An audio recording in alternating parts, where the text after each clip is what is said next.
아멘. 우리 축제의 달 11월 둘째 주일에 참여한 여러분들을 주의 이름으로 환영하고 축복합니다.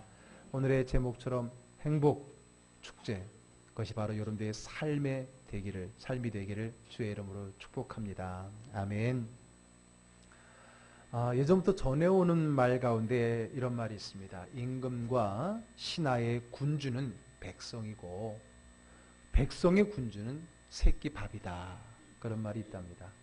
그 말은 뭐냐면은 임금과 신하의 사명은 백성을 섬기는 데 있는 것이고 백성을 잘 섬기는 길은 새끼 밥을 굶지 않고 먹을 수 있도록 책임져 주는 거다. 그런 이야기죠. 그만큼 새끼 먹고 사는 게 중요할 때가 있었다는 거예요. 그래서 옛날에는 새끼 밥 먹고 건강만 하면 그게 행복의 기준이 된 때가 있었습니다. 물론 지금은 아니죠. 그래도 우리 예전에는 그래서 아침에 인사한 말이 식사하셨습니까? 그게 인사일 때가 있었지요. 우리 아이들은 모르겠지만은 그것이 행복의 기준일 때가 있습니다. 그러나 지금은 물론 여러분 아직도 끼니를 걱정이 되는 가정이 없는 것은 아니지만 대부분의 우리나라 사람들은 새끼 걱정을 사실 안 하고 살아갑니다. 그렇죠? 그 대신 그러면 그들은 행복해졌습니까? 그러면 그들은 정말 편안하게 아무런 문제 없이 기쁘게 살아가고 있습니까? 그렇지 않습니다. 오늘날에는 조금 발전된 모습으로 또 행복에 대한 가치관이 바뀌었어요. 그래서 요즘에는 뭐가 행복이냐? 웰빙, 웰다잉, 힐링. 다 이렇게 이제는 뭔가 새로운 또 다른 행복의 조건이 생기고 욕구가 생겼다라고 하는 거예요. 그러면 여러분 우리가 웰빙, 웰다잉, 힐링 이런 걸 얘기하고 그런 걸 추구하면서 더 행복해졌습니까? 그렇지 않은 것 같아요. 우리의 행복에 대한 수준이 높을수록 점점 그 행복의 수준도 높아져서 영원히 우리가 도달할 수 없는 그런 모습이 되는 것 같아요. 그래서 혹자는 최근의 시대를 가리켜서 삼불시대다. 불확실, 불안, 그리고 불신의 사회라고 말합니다. 이전에 걱정했던 새끼만 먹으면 내가 행복할 텐데 하고 새끼를 먹지만은 행복하지 않은 시대. 이것만 하면 행복할 텐데 하고 거기에 도달해 보게 되면 행복하지 않은 인생. 그리고 또 다른 행복의 기준이 새롭게 만들어지는 그런 삶을 살아가다 보면 우리는 여전히 행복을 쫓지만은 행복하지 않는 불행한 인생을 살게 되는 것은 아닌가 생각이 듭니다. 왜 그럴까요? 많은 사람들이 행복하기 원하고 행복을 쫓아 살아가지만은 행복하지 않은 인생을 살아가고 있다라고 하는 거예요. 열심히 행복을 쫓아가지만 행복하지 않은 인생, 너무나 비극적인 인생 아닙니까? 왜 그럴까요? 정말 그들은 행복할 수 없는 것일까요? 정말 우리에게는 복이라는 것은 저 먼 미래의 이야기일 뿐입니까? 왜 그럴까요? 그것은요, 행복이 어디에 있는지, 어디로부터 오는지, 무엇이 행복인지를 잘 모르기 때문이에요. 내가 행복하지 않은 것은 나에게 복이 없기 때문이 아니라 행복에 대해서 잘 모르고 있기 때문이라는 겁니다. 앞에서도 언급한 것처럼 시대마다 행복이라는 가치는 다 다르고 무엇보다 그것은 늘 얻기가 힘들다는 거예요. 그리고 얻어도 별로 행복하지 않다라는 것을 우리는 계속 답습해오고 있습니다. 그럼에도 불구하고 또 다른 행복의 목표치를 세워놓고 달려가고 또 실망하고 또 높은 곳을 향해 정해놓고 또 달려가는 그런 반복적인 삶을 살아가고 있는 겁니다. 행복은 시대마다 세상이 던져준 목표에 있지 않습니다. 그것을 쫓는 것은 결코 행복한 삶이 아닙니다. 내용만 다를 뿐이지 여전히 세상은 우리를 행복이라고 하는 미끼로 우리를 불행하게 만들고 있다는 거예요. 사실 여러분, 행복이란 쫓아가는 것이 아닙니다. 어디에 행복은 우리가 달려가는 길이 아닙니다. 행복은 쫓아가는 그 어디가 아니라 우리에게 임하는 겁니다. 어디로부터요? 하늘로부터. 그 복의 근원지인 하늘로부터 우리에게 임하는 것이지 내가 열심히 해서 달려갈 그 목적지가 아니라고 하는 겁니다. 행복이라고 하는 것은 내가 쫓아간다고 해서 얻어지는 것이 아닙니다. 우리가 수요일에 마태복음을 강의하고 있는데 마태복음에서 말씀드렸던 것처럼 하나님의 나라는 우리가 열심히 해서 도달할 그 지역이 아닙니다. 도달할 곳이 아닙니다. 하나님의 나라는. 우리는 결코 우리의 노력과 우리의 힘으로는 하나님 나라를 도달할 수 없어요.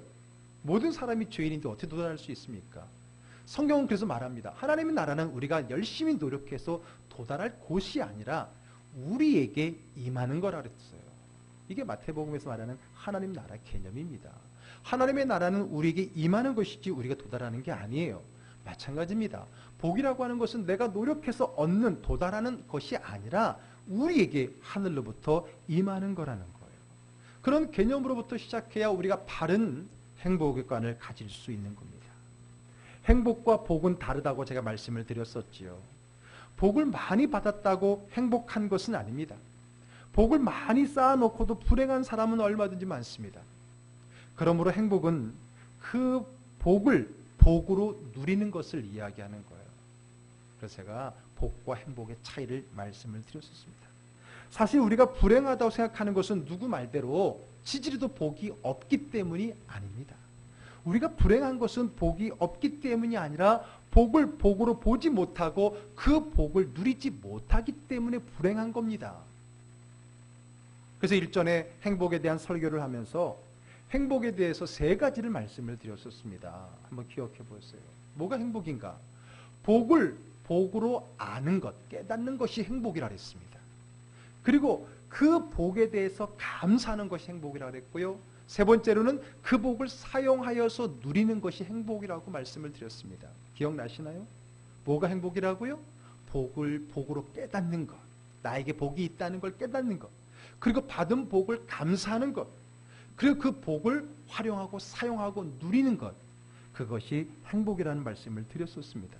요약을 하면 복을 깨닫고 감사하고 누리는 것이 행복입니다. 여러분, 무엇을 깨닫습니까? 머리로 깨닫는 거예요. 지성, 이성으로 깨닫는 거예요. 그러면 2번째 무엇으로 감사하는 거예요? 이 따뜻한 가슴으로 감사하는 거예요. 마음으로 감사하는 겁니다. 감정인 거예요. 그럼 누리는 건 뭡니까? 그거는 손과 발이에요. 이거는 삶이에요. 행동인 거예요. 그래서 머리에서 깨닫고 가슴으로 감사하고 손발로 그 복을 사용하는 건 누리는 거예요. 이게 바로 흔히 학자들이 얘기하는 지정의잖아요. 지정의를 통해서 다시 말해서 온전한 삶의 행복을 누릴 수 있는 것. 그는 복이 있고 없고의 문제가 아닙니다. 이미 우리에게 주어진 그 복을 깨닫고 감사하고 누릴 때에, 그 복을 활용할 때에 우리는 행복한 사람, 행복한 삶이 되는 것입니다. 그게 완전한 삶이고 그게 완전한 행복이에요. 그러면 어떻게 행복을 누리며 살 수 있을까요? 어떻게 하면 우리는 우리에게 주어진 그 복을 행복화시켜서 행복한 인생으로 살아갈 수 있을까요? 오늘의 제목처럼 어떻게 우리의 삶이 행복 축제, 그냥 행복한 것도 아니고 그 행복한 축제의 삶을 누리며 살아갈 수 있을까요? 우리는 신앙의 대선배이자 이스라엘에 있어 율법을 있어서 가장 대가인 그 모세를 통하여서 우리의 행복을 위하여 들려주는 말씀에 귀를 기울여야 될 것입니다. 오늘 본문이 바로 그 말씀입니다. 자, 그 중에 2번째 절이었던 우리 13절의 말씀을 먼저 한번 읽어보겠습니다. 함께 읽습니다. 내가 오늘 내 행복을 위하여 내게 명하는 여호와의 명령과 규례를 지킬 것이 아니냐. 예, 말하고 있습니다. 모세는 누구의 행복을? 내 행복을 위하여, 너희들의 행복. 물론 이때 이 말씀을 전했던 사람들은 이스라엘 출애굽 공동체였지요.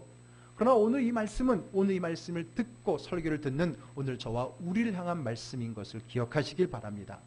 다시 말해서 우리들의 행복을 위하여 우리에게 명하는 여호와의 명령과 규례를 지킬 것이 아니냐, 지켜야 된다라는 말씀을 하고 있는 겁니다.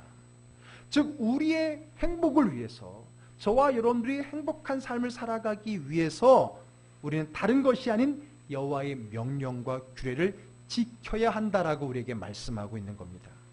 자, 여러분, 먼저 우리가 오늘 본문의 말씀을 잘 듣기 전에 이 13절의 말씀을 좀 정리해 볼 필요가 있어요. 여러분, 이 13절 말씀에 많은 오해를 가질 수 있는 거거든요. 이 말씀을 정확하게 이해를 하고 정리를 해야 우리가 오늘 행복에 대한 말씀을 우리가 잘 들을 수가 있습니다. 자, 먼저는요, 이 말은 먼저 우리의 복과 행복이 하나님께 있고 하나님께로부터 온다는 사실을 말씀해 주고 있는 겁니다. 여러분, 거기에 대해서 믿습니까? 여러분, 복은 세상에 있지 않고 하나님께 있고 그 복은 하나님으로부터, 위로부터, 하늘로부터 우리에게 임한다는 사실을 믿으시기를 바랍니다. 아멘. 그래요. 행복은, 복은 뭐 행복은 누리는 거라고 한다면 이 복은 하나님께로부터 온다는 사실이에요. 여러분 사람들 중에는요 행복은 사람 마음먹기에 달려있다라고 말하잖아요. 그런 말씀 들어봤고 또 여러분들도 그런 말을 해봤거든요. 그런 말을 들어보면 굉장히 믿음 좋은 것 같아요. 그러나 여러분 제가 분명히 말씀을 드립니다. 그것은 믿음이 아닙니다. 그것은 믿음이 아닙니다. 행복은 자기 마음먹기에 달려있다라고 하는 사람이 있는데 그건 아닙니다. 그거는 세상적 행복감입니다. 행복관이에요. 마치 긍정의 힘 같은 겁니다. 자기 최면입니다. 나는 행복할 거야. 행복해야 돼. 나는 행복한 사람이야 하고 늘 되뇌이기면서 자기를 행복한 사람으로 몰아가려고 하는 인본주의적인 혹은 심리학적인 행복관이지 그것은 신앙적인 행복관은 아닙니다. 많은 분들이 이것과 신앙의 행복을 착각해요. 그것이 신앙인 걸로 착각합니다. 오늘날 기독교를 약간 좀 이질화시키는 여러 가지 것들 중에 하나가 바로 이런 심리적인 겁니다. 신앙은 이런 것이 아니에요. 긍정적이고 자기 최면적인 것이 아니에요. 신앙은 실제입니다. 그럴 것이다가 아니에요. 그렇다라고 하는 실제에서 하나님의 행복은 하나님이 주신 복은 시작이 되는 것이지 스스로 자기를 최면 걸어서 너는 복이 많다라는 그런 최면을 걸라는 것은 아닙니다.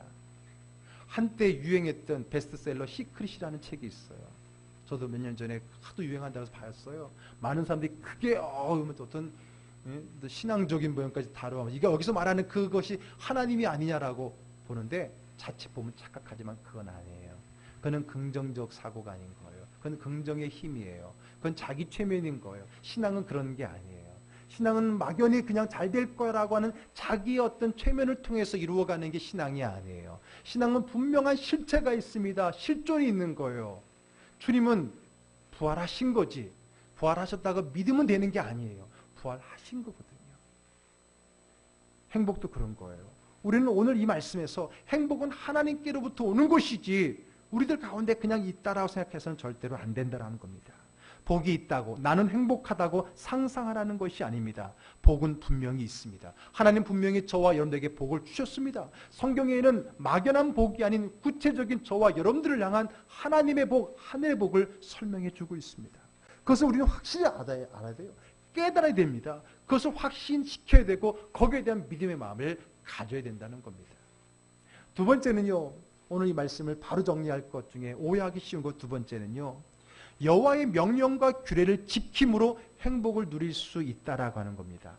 자, 이 13절을 정리를 잘 해야 된다 그랬습니다. 자, 여기서 우리는 그럼 여호와의 명령과 규례를 잘 지키면 행복해질 수 있다. 이렇게 이해를 한단 말이에요. 그러다 보게 되면 어떤 논리에 빠지게 되냐면 우리가 행복하려면 하나님의 명령과 규례를 잘 지켜야 된다라고 정리를 내리게 되고 그 말은 다른 말이 아닌 하나님의 명령과 규례는 내가 행복해지기 위한 필수적인 조건으로 여깁니다. 대부분 아마 그렇게 머릿속에 떠오르게 정리될 겁니다. 그러나 여러분 그것은 틀린 겁니다. 그것은 잘못된 겁니다. 마치 행복에 조건이 있는 것으로 그래서 사랑도 조건이 있는 사랑으로 치부해버릴 수 있습니다. 하나님은 이렇게 해야 우리를 사랑합니다. 우리를 이렇게 해야 우리는 하나님의 복을 받을 수 있다라고 생각하고 심지어는 그것이 믿음이냐 그것이 신앙의 규리냐 생활하고 생각할 때가 많다는 거예요. 그것은 틀린 겁니다. 그것은 오해입니다. 그것도 정리해야 됩니다. 여기서 말하는 명령과 규례를 지킨다라고 하는 것은 행복을 얻기 위한 수단으로 즉 조건이 아닙니다. 여러분 수단은 도구이지 목적이 아니잖아요. 그리고 도구는 더 좋은 도구가 생기면 언제든지 바꿀 수 있는 거잖아요. 그렇죠? 요즘에 타커라고 하는 목소리를 할 때 타커라고 하는 그 좋은 게 있으면 망치는 사라지게 되는 거거든요. 도구라고 하는 것은 더 좋은 도구, 효과적인 도구가 오면 사라지는 거예요. 그게 목적이 아니거든요. 뭐로 가든 목적만 이루면 되는 거잖아요.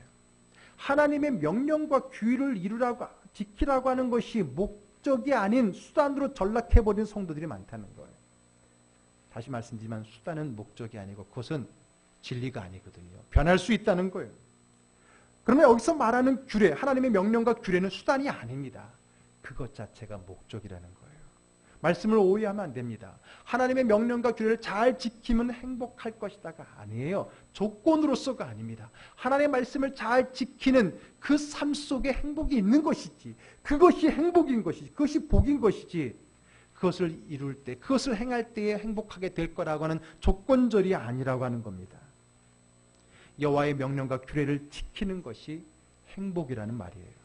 그것은 수단이 아닙니다. 그러므로 오늘 말씀은 행복의 조건을 말하고 있는 것이 아니라 행복, 바로 행복 그 자체를 말하고 있는 겁니다. 자, 그런 마음으로 다시 한번 13절 볼까요? 내가 오늘 내 행복을 위하여 내게 명하는 여호와의 명령과 규례를 지킬 것이 아니냐? 이것을 수단과 결과로 보지 말고 내 행복을 위한, 내 행복한 하나님의 명령과 규례라는 말씀으로 우리는 읽어야 돼요. 그렇게 받아들여야 돼요. 그렇지 않으면 잘못된 신앙관, 잘못된 하나님 말씀에 대한 우리의 신앙적 행동이 나오게 된다는 겁니다. 많은 사람들이 행복이 조건으로 이루어지는 줄 알고 있습니다. 그래서 행복을 얻기 위해 많은 조건들을 행합니다. 오로지 행복하기 위해서. 그러나 문제는 그 조건을 행하는 일에는 전혀 행복하지 않다는 거예요. 그 말이에요.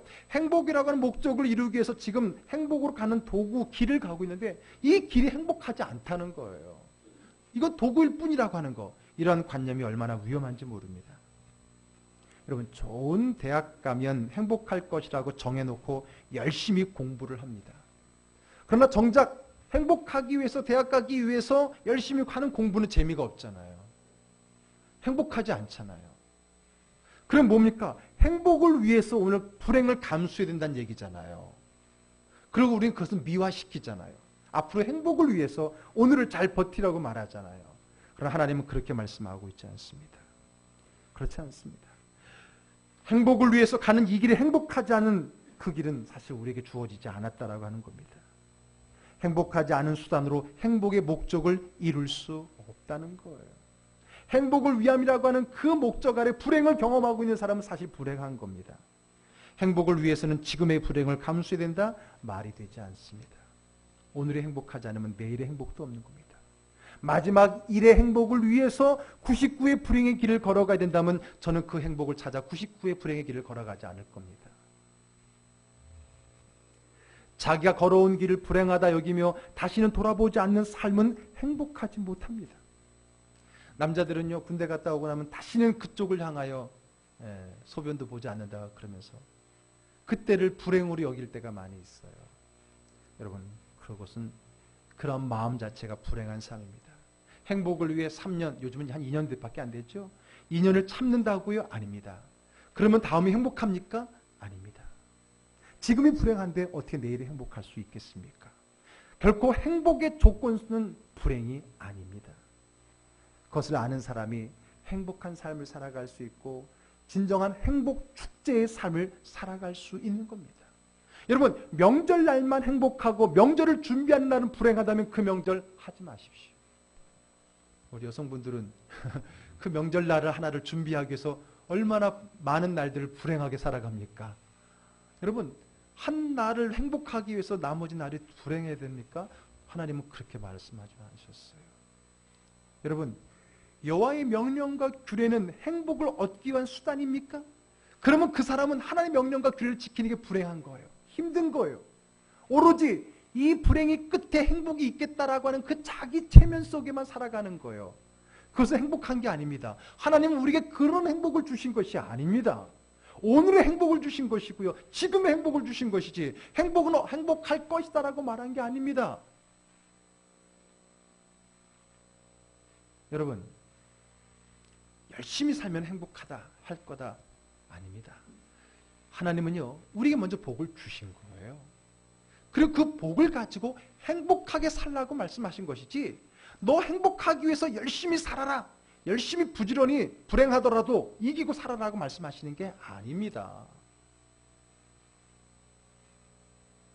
왜 이렇게 엄숙하지요? 여러분, 이 말씀을 받아들이고 싶지 않다는 거예요? 아니면 알고 있다는 거예요? 별로 동의되지 않는다는 거예요. 어떤 반응인지 잘 모르겠는데 왜 이렇게 너무 제가 무거운 주제를 얘기했나? 왜 이렇게 굉장히 좀 무겁습니다. 여러분들이. 그러니까 저도 마음이 갑자기 무거워져요. 여러분, 하나님은요, 우리에게 이렇게 하면 복을 줄 것이다 라는, 좀 쉽게 말하면 후불제가 아니에요. 하나님은 선불제예요. 복을 주신 것이고 그 복을 누려라. 하나님 우리가 행복하라고 말씀하셨지 행복하기 위해서 힘들더라도 열심히 살아라 말씀하지 않았다는 거예요. 복은 이미 주신 겁니다. 문제는 그 복을 누리는 삶을 살라는 겁니다.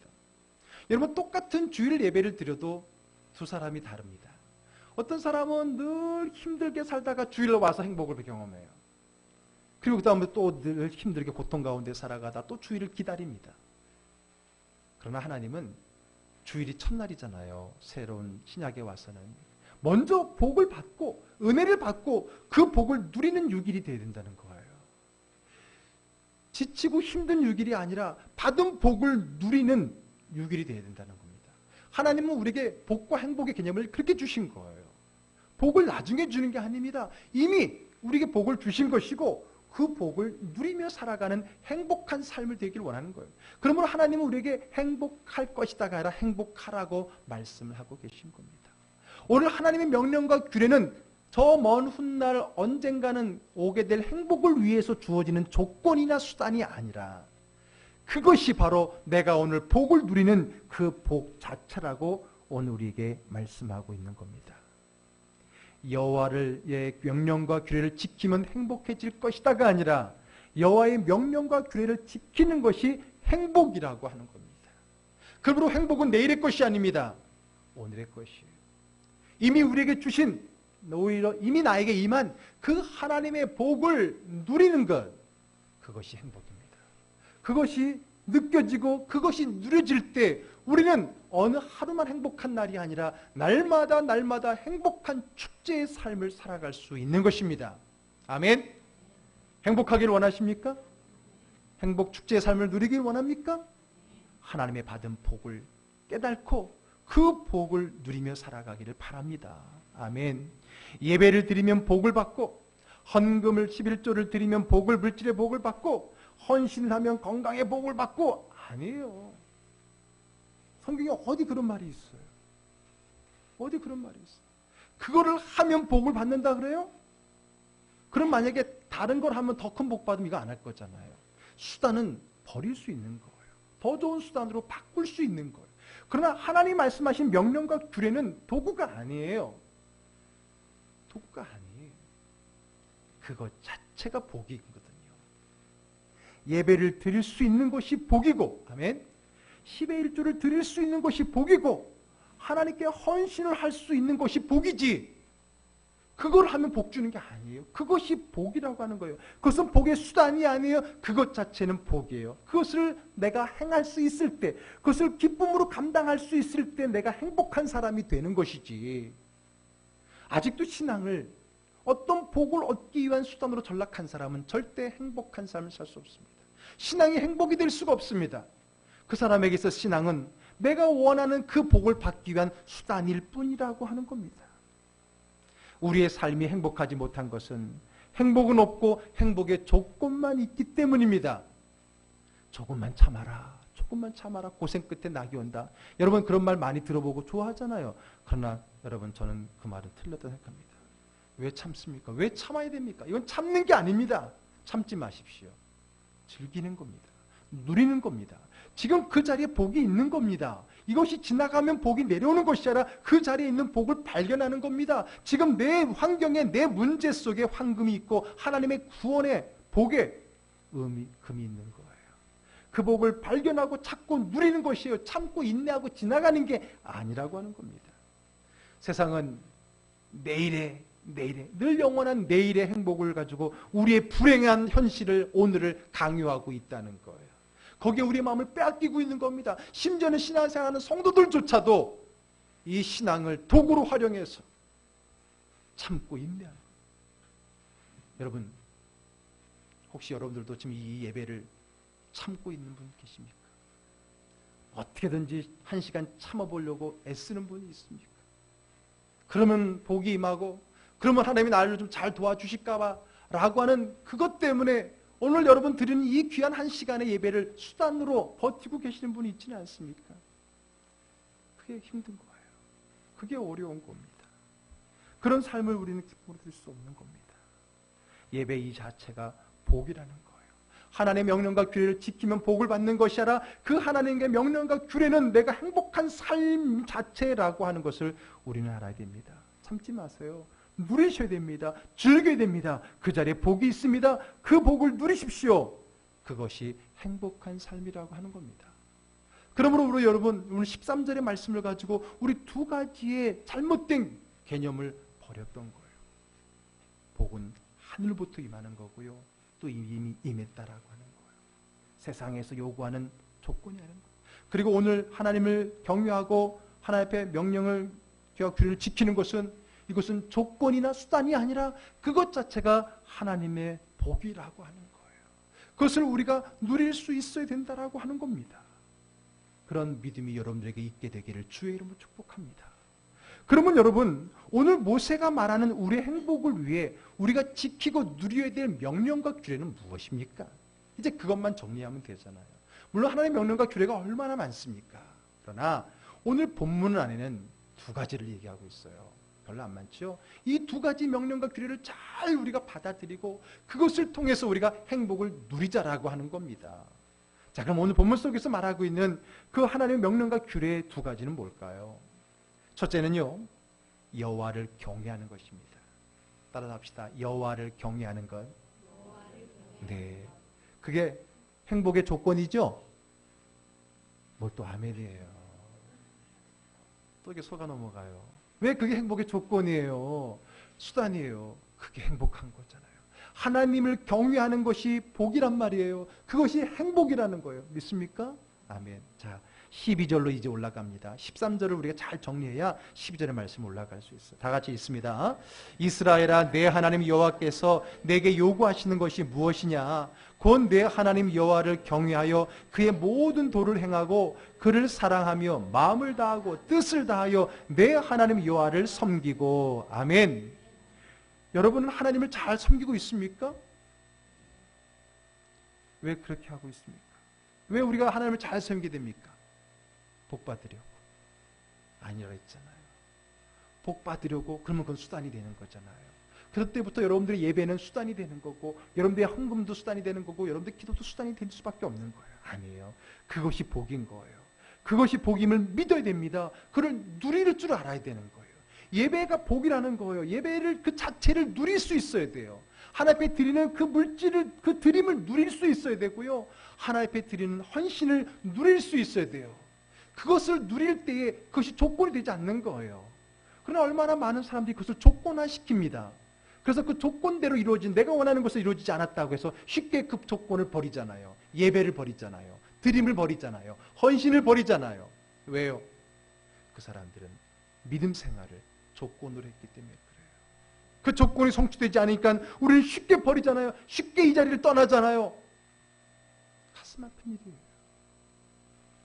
오늘 우리도 여전히 이 예배가 하나님의 드림이, 헌신이 여전히 내 안에 조건으로 남아있다면 지금 조금 남들보다 좀 더 버틸 뿐이지 머지않아 우리도 버릴 수 있다는 걸 알아야 돼요. 우리는 하나님의 말씀의 규율이 뭡니까? 하나님을 경외하는 거예요. 그것을 누릴 수 있어야 돼요.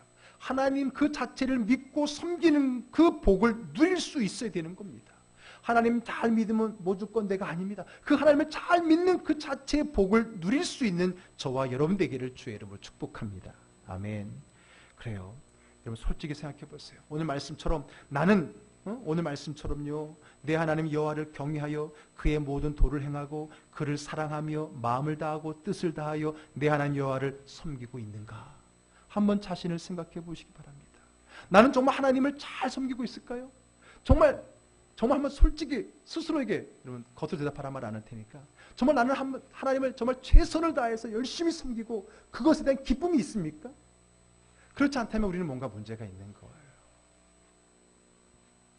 많은 분들이 신앙을 도구로 전락해버립니다. 심지어는 신앙생활을 여러 취미 중에 하나로 여깁니다. 요즘 자녀들 뭐 가르치는 거 보니까 기본만 하는데도 대여섯 가지야. 들어보니까 그래요. 저도 보니까 그러더라고요. 왜냐하면 그래도 악기 하나는 다뤄야지. 그러니까 피아노나 바이올린이나 첼로나 플 뭐 그런 것 중에 하나 택할 거 아니에요. 그리고 또 건강해야 되니까 운동은 하나 해야 되겠지. 그러니까 선택과 태권도나 합기도나 수영이나 축구나 농구나 하나 하잖아요. 그래도 요즘 국제화 시대니까 영어는 해야 되겠고, 영어도 해야 되고, 또 뭐 그래도 이제 좋은 대학 가려면 수학을 또 빼놓을 수는 없겠지. 뭐 이렇게 하다 보니까요, 기본만 하는데 대여섯까지더라고요. 기본만 하는데. 근데 어쨌든 하나씩 택하자. 악기 중에 하나 택하고. 그런데 여러분, 혹시 그런 태도로 혹시 예배를 택하고 교회를 택한 건 아니에요? 그래, 종교도 하나는 가져야 되겠지? 그러니까 기불천 중에 하나 해서 온 거 아니에요? 악기는 하나 해야 되겠지, 뭐는 해야 되겠지 하는 그런 습성과 생각 때문에 종교도 하나는 있어야 되겠지 해서 이 자리에 오실 수 있어요. 물론 처음엔 그렇게 올 수 있는 거죠. 그걸 뭐라고 하지 않습니다. 그렇게 오신 분들 잘하셨어요. 불천 택하지 않고 기 택한 거 너무 잘하셨어요. 그러나 언제까지 그냥 그것 중에 하나는 해야 되겠지, 마치 우리 아이들 운동 중에 하나는 해야 되고 악기 중에 하나는 해야 되겠지라는 마음으로 이 자리에 와 앉아 있는 건가요? 여러분들 신앙생활이 수년이 수십 년이 지나감에도 불구하고 여전히 그런 태도와 마음가짐으로 있는 것은 진짜 하나님을 마음과 뜻으로 섬기고 있는 것은 아닙니다. 여러분, 이렇게 뭔가는 하나씩 해자다가 이것다 생각하면 우리가 투자를 하잖아요. 거기에 아주 집중하잖아요. 마찬가지예요. 여러분들 그렇게 해서 선택해서 여기 왔다 하더라도 여기에 대해서 확신이 생기면 투자하는 거잖아요. 근데 어떻게 보게 되면 신앙생활조차도 취미 중에 하나, 학원 중에 하나 고르는 것과 다르지 않는 그런 신앙생활을 하고 있다면 그것은 정말 우리가 하나님을 경외한다고 말할 수 없는 겁니다. 여러분 스스로에게 이야기해 보세요. 하나님께 묻기 전에 먼저 여러분 스스로에게 대답해 보세요. 나는 정말 하나님을 섬기고 있는 것이 정말 기쁨으로 즐거움으로 정성을 다해서 섬기고 있는 것인지 한번 여러분 스스로에게 물어보십시오. 그리고 거기에 대한 자신 없는 대답을 뭐 누구는 자신 있게 말하겠어 라고 쉽게 그 대답을 지워버리지 마세요. 왜 나는 하나님을 최선을 다해 정성을 다하여 섬기고 있지 못하느냐? 왜 나는 신앙을 누리고 있지 못하느냐? 나는 신앙의 그 즐거움을 갖고 있지 못하느냐? 스스로에게 물어보십시오. 다른 데에서 여러분들의 신앙의 기쁨과 즐거움이 없다라고 다른 데 방향을 돌리지 마세요. 얼마만큼 여러분들이 거기에 마음과 물질과 시간을 투자했느냐에 따라서 달라지게 되는 겁니다. 스스로 판단해 보세요. 나는 어디까지인지. 그리고 여러분 거기에서 멈추지 마십시오. 다음 단계로 올라가세요. 좀 더 성숙의 단계로 올라가세요. 신앙은 점점 올라가는 것이고 성숙해져야 되는 겁니다. 예배를 드리는 것도 정말 마음과 정성을 다해서 드릴 수 있기를 주의 이름으로 축복합니다. 억지로 여러분 조건이 아니잖아요. 이거 물론 아이들은 이거 해야 엄마가 밥 준다 그러는 친구들이 있어서 왔는지 모르겠지만은 여러분 조건을 뛰어넘어서 기쁨으로 오늘 이 한 시간을 누릴 수 있기를 주의 이름으로 축복합니다. 여러분 이렇게 어렵게 한 시간 버티고 있는데 그 기쁨도 모르고 간다면 억울한 거예요. 단순히 여러분 어떻게든지 한 시간 참으면 점심 얻어 먹을 수 있겠다는 마음으로 온 건 아니잖아요. 누려야 됩니다. 예배를 드리는 것도 정말 마음과 정성을 다해서 드리고 그것을 누려야 됩니다. 하나님께 드리는 것도 정말 최선을 다해야 됩니다. 정말 최선을 다해야 됩니다. 여러분 하나님을 거지로 만들지 마십시오. 하나님을 고약한 상사로 만들지 마십시오. 괜히 밉보였다가는 국물도 없을 것 같다는 마음으로 하나님께 드리는 게 아닙니다. 하나님께 좀 더 잘 보여야 그 다음 나에게 복이 많이 떨어지겠다라는 마음으로도 드리는 것은 아닙니다. 오늘 본문의 14절을 읽어보겠습니다. 같이 읽습니다. 하늘과 모든 하늘과 땅과 그 위의 만물은 본래 내 하나님 여호와께 속한 것이로되 다 누구 거라고요? 하나님 겁니다. 여러분 거라고 말하면 안 됩니다. 그때부터 그 사람은 불행해지기 시작해요. 내 것이다라고 하는 말을 할 때부터 그 사람은 불행해지는 거예요.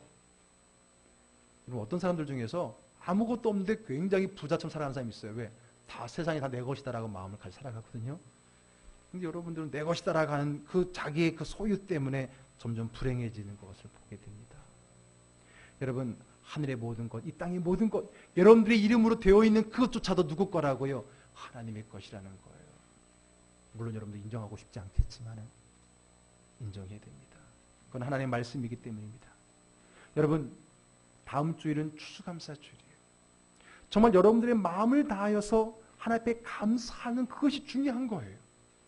늘 1년에 한 번씩이면 반복해 돌아오는 그런 어떤 날로서 쉽게 지나치면 안 되는 거예요. 그것이 얼마나 소중한 날인데, 얼마나 내가 내 믿음을 하나님께 보일 수 있는 기회인데 우리는 그것을 너무나 쉽게 그것을 지나쳐버리고 있지는 않습니까? 자, 오늘 17절 말씀이 있습니다. 다 같이 한번 나에게 하실 말씀으로 한번 읽어봅시다. 너희의 하나님 여호와는 신 가운데의 신이시며 주 가운데의 주시요 크고 능하시며 두려우신 하나님이시라. 사람을 외모로 보지 아니하시며 무엇을 받지 않는다고요? 여러분, 뇌물 받지 않습니다. 뇌물 사절입니다. 여러분, 하나님께 드리는 것을 뇌물로 드리면 안 됩니다. 뇌물이 뭐예요? 뇌물과 선물의 차이가 뭐죠? 네. 대가. 조건이 있느냐 없느냐가 선물과 뇌물의 차이예요. 여러분들, 우리가 드리는 것이 대가를 바라는 거면 뇌물입니다. 하나님 잘 봐주세요. 내가 이번에 이만큼 드렸으니까 다음에 이만큼 주셔요. 이건 조건입니다. 이게 뇌물입니다.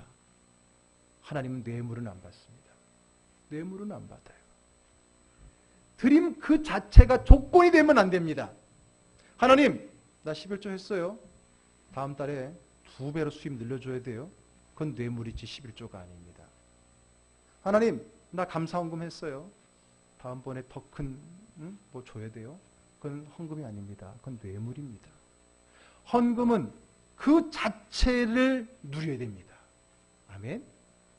뭐를 하면 얻기 위한 수단으로 헌금이 전락해버리면 안 됩니다. 그것 자체를 기쁨으로 누려야 돼요. 그것 자체를 기쁨으로 누려야 돼요. 어떤 분들 그래요. 저도 조건으로 안 합니다. 그냥 버린 셈 침하고 드립니다. 여러분, 그렇게 말을 안 하지만 그런 마음으로 드리는 사람도 있다는 걸 아셔야 됩니다. 아니, 나도 한두 번쯤은 그랬을 거라고 생각하셔야 됩니다. 참 웃기죠. 버리는 셈 침하고 드리는 수 있다는 거예요. 하나님은 거지가 아닙니다. 하나님은 뇌물이 필요한 그런 괴팍한 상사가 아닙니다. 드리는 그 자체를 여러분들이 누리기를 원하는 거예요. 그 드림 그 자체에 행복이 있다는 것을 우리에게 가르쳐주고 그것을 누리기를 원한다고 하는 겁니다. 여러분, 더러운 주일이 추수감사주일입니다. 제가 사실은 그런 헌금 얘기 잘 안 하는 것이 아시잖아요. 여러분, 추수감사절 헌금, 여러분, 액수가 중요한 게 아닙니다. 그 액수는 절대적일 수 없어요. 우리 예수님께서는 과부의 2렙돈을 칭찬하셨고 그 누가 드린 그 많은 달란트보다 크다고 말씀하셨던 거예요. 그게 크고 작은지는 하나님이 아시고 여러분이 아는 것이지 결코 다른 사람이 아는 것은 아닙니다. 그렇다면 과연 여러분들은 어떻습니까? 추수감사절이라 한다는 것은 정말 한 해에 나에게 주신 그 은혜에 감격한 마음으로 감사하는 마음으로 드리는 큰 기쁨에 감사인데 과연 내가 드리는 그 감사의 예물은 정말 여러분들 그 하나님을 향한 1년치의 그 감사의 마음을 충분히 담고 있는지를 한번 생각해 보시기 바랍니다. 물론 하나님은 액수를 보는 게 아니에요. 그러나 마음을 봅니다. 그러면 정말 여러분들 그 마음이 거기에 실려 있습니까? 정말 여러분의 마음이 실려 있습니까? 죄송하지만 여러분, 말 나온 김에 저희 교회는 좀 감사가 약해요. 감사가 약하다는 게 물론 여러분의 감사가 적은 게 아니에요. 겉으로 표현하면 감사 재물이 우리 교회는 참 너무 작아요. 이게 저는 너무나 안타까운 거예요. 물론 감사 헌금을 드려야만 감사하는 거냐? 아니라는 걸 압니다. 그러나 정말 내가 하나님 앞에 감사하다면 과연 우리가 하는 그 모든 감사의 삶이 옳은 건가를 한번 생각해 보십시오. 여러분, 감사를 아직 누리지 못하고 있기 때문에요.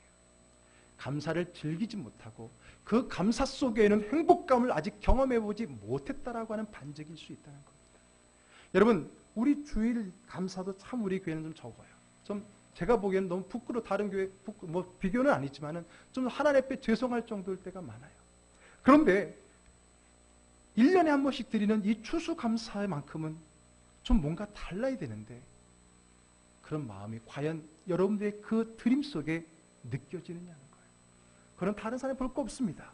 하나님이 알고 내가 하는 거예요. 좀 죄송한 얘기 한 번 더 할까요? 다음 주에 제가 우리 한번 불이웃들을 나누기 위해서 쌀도 한번 좀 이렇게 합시다. 그럼 내 마음속에 그래요. 그럼 이 봉투에 있는 거 쌀값으로 내야 되겠네. 이런 마음이 먼저 드는 것. 그런 것 자체가 내 마음에 드림에 대한 기쁨이 없다는 거예요. 행복하지 않은 거예요. 하나님 앞에 예물을 드리면서도 행복하지 않는 예물은 하나님 받을 수가 없는 거예요. 죄송하지만 돈이 아까운 거예요. 물론 그런 마음으로 드리면 안 받으시기 때문에 안 드리겠다라고 말한다면 어쩔 수 없지요. 여러분, 두 번째 보겠습니다. 하나님께서 오늘 우리에게 수단이 아닌 그 행복으로서의 하나님의 명령과 기회를 오늘 본문 속에 많은 것도 아니고 두 가지를 말씀해 주고 있어요. 하나님을 경외하라는 거예요. 정말 전심으로 기쁨으로 하나님을 경외하라는 거예요. 두 번째, 19절 말씀 읽겠습니다. 너희는 나그네를, 함께 있습니다. 너희는 나그네를 사랑하라. 전에 너희도 애굽 땅에서 나그네 되었음이라. 네. 하나님께서 행복한 수단으로가 아니라 행복한 삶을 위한, 행복한 삶에 대한 두 번째 명령과 규례는 나그네를 사랑하라는 거예요. 그 나그네를 위해서 기쁨으로 섬기라는 거예요. 왜? 하나님도 먼저 그러셨기 때문에. 볼까요? 18절 함께 있습니다. 고아와 과부를 위하여 정의를 행하시며 나그네를 사랑하여 그에게 떡과 옷을 주시나니. 누가요? 하나님이. 17절과 18절에 하나님이 먼저 그러셨다는 거예요. 그러니까 너희들도 하나님처럼 그렇게 하라는 거예요. 나그네를, 약자를, 어려운 이웃들을 돌아보라는 겁니다. 말로만, 마음으로만이 아니라 떡과 옷을 실제적으로 나눌 수 있어야 된다는 겁니다. 진정한 행복은 누리는 것이고 그것은 바로 나누는 것입니다. 우리는 다음 주일 추수감사주일에 이 두 가지 하나님의 명령과 규례를 행하려고 합니다. 무엇을 얻기 위한 수단으로서가 아니라 그것의 기쁨을 누리기를 원합니다. 하나님께 기쁘게 드리고 감사하고 이웃을 위해 나눌 수 있기를 바랍니다. 이것 때문에 여기가 손해봐서는 안 되는 겁니다. 봉투만 다를 뿐이지 나가는 돈의 양이 같다? 쉽게 말하면 그것은 진정 하나님 앞에 내 마음을 드리는 게 아닙니다. 여러분, 액수를 내게 하는 게 아닙니다. 오늘 설교에 오해가 없으시길 바라요. 진정한 하나님을 향한 그 규례와 이웃을 향한 그 나눔의 기쁨을 드려야 됩니다. 그래서 여러분, 이게 균형이 맞아야 돼요. 성경에 보게 되면 11조가 두 가지가 등장합니다. 하나는 하나님께 드리는 11조입니다. 그것은 교회와 레위지파를 위해 활용이 됐습니다. 두 번째 또 하나의 11조가 있었습니다. 그것은 구제의 11조였습니다. 다시 말하면 10의 2조를 드리라는 겁니다. 10의 1은 하나님을 위해, 교회를 위해, 10의 1은 이웃을 위해, 이 두 가지를 위해 드리라고 성경은 분명히 이야기를 하고 있습니다. 여러분들은 어떻습니까? 그것을 드리라는 것을 단순히 조건이나 명령으로 생각하십니까? 아니면 그것을 누릴 수 있는 복을 누리기를 원하십니까? 진정한 내 신앙의 힘과 기쁨과 내 신앙의 그 능력은 내가 하는 모든 신앙적 행위가 기쁘고 즐겁게 할 수 있을 때 되어지는 것입니다. 그것이 내가 하나님을 바로 믿는 자의 기쁨이 누리는 것이고 그 기쁨입니다. 그것을 통해 하나님 나에게 무엇을 주실까요? 라고 하는 새로운 조건적인 행복이 아니라 오늘 나에게 주신 이 하나님의 말씀 속이 그것이 기쁨이고 즐거움이라고 하는 겁니다. 진정한 복은 채움으로 시작돼서 나눔으로 완성이 되어지는 것입니다. 없어서 나누지 못하는 것이 아니라 나누지 않기 때문에 없는 것은 아닙니까? 흘려보낼 때 위로부터 임하는 것입니다. 하나님이 나에게 복을 주시는 것은 내 안에 저장하기 위해서가 아니라 나를 통해 흘려주시기 위해서입니다. 가두려고 할 때, 그것을 막으려 할 때, 채우려고 할 때 우리는 불행해집니다. 우리는 나누어야 됩니다. 그 속에서 그 나눔의 기쁨을 누려야 됩니다. 너희는 그것을 받아라. 나는 그 나누는 너에게 주는 기쁨을 누리겠다는 겁니다. 여러분들은 무엇을 누리기를 원합니까? 여러분 삶이 왜 행복하지 않다고 생각합니까? 왜 불행하다고 생각합니까? 오늘 우리의 잘못되어진 행복의 개념 때문에, 우리의 신앙의 잘못된 신앙관 때문에 하지 못하고 있는 거예요. 왜 못합니까? 왜 못합니까? 결국은 기쁨의 믿음이 없기 때문이에요. 그것을 통한 하나님의 기쁨의 행복을 누려보지 못한 자의 안타까움인 겁니다. 하나님은 안타까우세요. 그것을 기쁨을 누리지 못한 여러분들의 그 믿음을 안타까이 여기시고 있는 겁니다. 이제 우리의 신앙은 행복한 신앙의 삶으로 바뀔 수 있습니다. 우리의 신앙은 행복 축제로 바뀔 수 있습니다. 조건이 아닌 참된 행복을 누리는 저와 여러분 되기를 주의 이름으로 축복합니다. 돌아온 추수감사주일, 이 두 가지가 정말 기쁨, 이것이 많고 적고 그가 아니라 정말 드리는 여러분들이 기쁨이 되고 감사가 되는 그러한 예배가 되기를 주의 이름으로 축복합니다. 기도하겠습니다.